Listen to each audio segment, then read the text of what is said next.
मेरी आत्मा अभी भी ट्रेन में ही फंसी हुई है। Train journey was anything but romantic. Primary problem यह है कि I feel out of control. It's just that we as parents were not very prepared. लेकिन ये हमारा प्रिविलेज है कि हम लोग इस ढंग से सोच पाते हैं।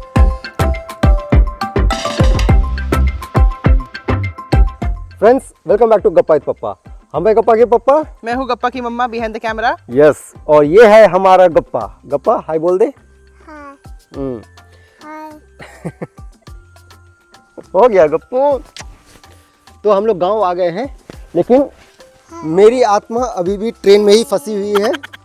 और उसकी वजह है कि train journey was anything but romantic. Suman जो है ट्रेन जर्नी को एकदम से रोमांटिसाइज कर दी थी। अरे बहुत मज़ा आएगा, बहुत मज़ा आएगा। लेकिन टॉडलर के साथ ना उतना मज़ा आ नहीं पाता है, ये हम लोग को रियलाइज़ हो गया। एंड हियर मी आउट, ठीक है, हम समझाते हैं कि हमारे साथ क्या क्या हुआ था। पहले तो हम लोग ट्रेन में व्लॉग शूट नहीं कर पाए, और उसकी वजह थी कि हम लोग को लगा कि दूसरे पैसेंजर्स हैं उनका प्राइवेसी थोड़ा सा डिस्टर्ब हो जाएगा। उसके अलावा थोड़ा सा नॉइजी भी रहता है train, you know, people coming people going, कभी कोई चाय चाय चाय। हालांकि वो एम्बियंस नॉइज सही रहता है, लेकिन स्टिल ठीक है। प्लस हम लोग ट्रेन में चढ़े और एक पैसेंजर आकर के बोलता है कि मेरा बैग चोरी हो गया। दूसरा पैसेंजर बोलता है कि इस रूट पे चोरी बहुत होता है, तो सामान पे ध्यान दें कि ब्लॉग पे ध्यान देते। लेकिन मेन प्रॉब्लम ये था ट्रेन में कि हम लोग तो बहुत ही ज़्यादा कॉन्शियस हो गए थे। बेसिकली गप्पा बहुत ही हल्ला मचा रहा था, ठीक है, कभी रोना कभी धोना, कभी सिर्फ ऐसे हल्ला मचाना। और हम लोग ना कॉन्शियस हो गए थे कि बाकी पैसेंजर्स को कैसा लग रहा होगा, ठीक है। और इस चक्कर में गप्पा को हम लोग सुबह जल्दी से जगा देते थे, ताकि ये फिर दोपहर में जल्दी से सो जाए, और ताकि ये रात में फिर जल्दी से सो जाए, ताकि बाकी पैसेंजर्स बिल्कुल भी डिस्टर्ब ना हो। तो हमारा पूरा जो जर्नी था इसी के अराउंड रिवॉल्व हो रहा था कि गप्पा डिस्टर्ब ना करे किसी को। और इसके अलावा बाकी जो बच्चे थे ट्रेन में, और भी 3-4 बच्चे थे, और वो भी गदर मचा रहे थे। और चूंकि वो गदर मचा रहे थे, तो गप्पा का जो हल्ला गुल्ला था वो और भी ज़्यादा, हम लोग उसको लेकर के हम लोग ज़्यादा कॉन्शियस हो जा रहे थे, क्योंकि उन बच्चों से हम लोग डिस्टर्ब हो रहे थे। और हमको लग रहा था कि अब गप्पा की वजह से बाकी पैसेंजर्स डिस्टर्ब हो रहे होंगे, ठीक है। ऐसा थोड़ी है कि वो लोग डिस्टर्ब नहीं हो रहे होंगे, डेफिनेटली डिस्टर्ब हो रहे होंगे वो लोग, है ना। और इसके अलावा गप्पा का अपना बदमाशी, एक बार ये साइड अपर सीट पे चढ़ गया, वहाँ पे एक लीवर था, ठीक है, उसको ये फिर ढक ढक ढक ढक किए जा रहा है। ये तो कर रहा है ढक ढक ढक ढक, फिर हमको भी बुला रहा है ढक ढक करने के लिए इसके साथ में। फिर ये यही चीज़ रात में भी कर रहा है, ठीक है। अब रात में सो गए हैं लोग। अब देखिए बदमाश गप्पू, क्या हुआ तुमको रे? और फिर ये रात में भी फिर वही टिक टिक टिक टिक शुरू कर दे, और साथ में हमको बुला ले, ठीक है। और अगर हम नहीं आए इसके साथ टिक टिक करने के लिए, तो ये रोने लग जाए। यहाँ तक तो ठीक है।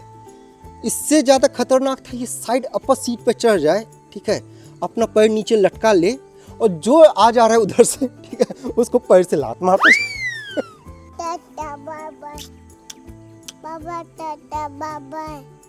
तो गप्पू बहुत परेशान कर रहा था, इसको अभी पहुंचा दिए हैं मेरी मम्मी के पास, दादी के पास।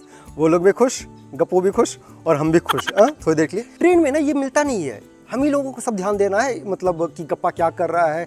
ना हम लोग कोई किताब पढ़ सकते हैं, ना मोबाइल देख सकते हैं, तो सिग्नल आता नहीं है, ठीक है। वो इसलिए भी और ख़राब लगता है। पता नहीं कैसे सुमन इतना रोमांटिसाइज कर देती है ट्रेन जर्नी को। प्राइमरी प्रॉब्लम ये है कि I feel out of control. Train journey में it's not in your control, ठीक है, somebody else is controlling.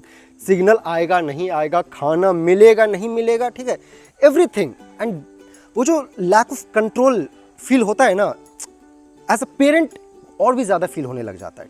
It's not that कि ट्रेन जर्नी इटसेल्फ में कोई प्रॉब्लम है, it's just that we as parents were not very prepared.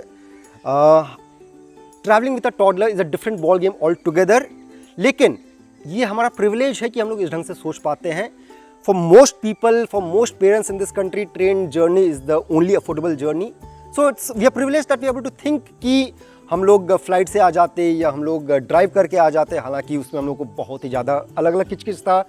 पहले तो 50,000 रुपये का ज़्यादा खर्चा बैठता हम लोगों को, ठीक है। It was not a doable option कि हर बार हम लोग गोवा से गाँव आएँ तो हम लोग फ्लाइट से आएँ, ठीक है। हर बार हम लोग 70-80 हज़ार रुपये खर्च करके आएँ जाएँ, फिर तो मतलब आदमी फिर आएगा ही नहीं, you know, you start looking to avoid it.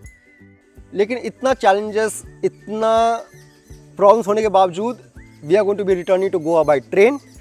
हम लोग आगे भी जब बिहार आएंगे तो ट्रेन से ही आएंगे, और क्योंकि हम लोग आगे आते रहेंगे, अब हम लोग घर से काम करते हैं, तो ये लग्जरी है कि हम लोग पेरेंट्स के साथ टाइम बिताएं, गांव में आकर के टाइम बिताएं, तो ट्रेन ही हमारा ऑप्शन रहेगा मोर ऑफन देन नॉट। तो I mean there is no point complaining, will have to find a solution and hopefully by the time we come again to Bihar, गप्पा थोड़ा सा बढ़ जाएगा और अभी भी 1-1.5 महीने में ये थोड़ा सा और मैच्योर हो जाए, तो ट्रेन इसको बोले गप्पा बस चुप, तो ये गप्पा चुप हो जाए। तो फ्रेंड्स, आप लोग बताइए कि आप लोग कैसे ट्रेन जर्नी करते हैं, क्या टॉडलर्स के साथ आप लोग मैनेज कर पाते हैं, या मेरे जो प्रॉब्लम्स है वो थोड़ा सा एग्जैजरेशन है, बताइएगा आप लोग कमेंट सेक्शन में। और इंस्टाग्राम पे हमारे माइक्रो व्लॉग्स आप लोग चेकआउट करते रहिएगा, हमारा इंस्टाग्राम अकाउंट है gappa.with.papa। Also please subscribe to this channel. ठीक है, टाटा बाय बाय।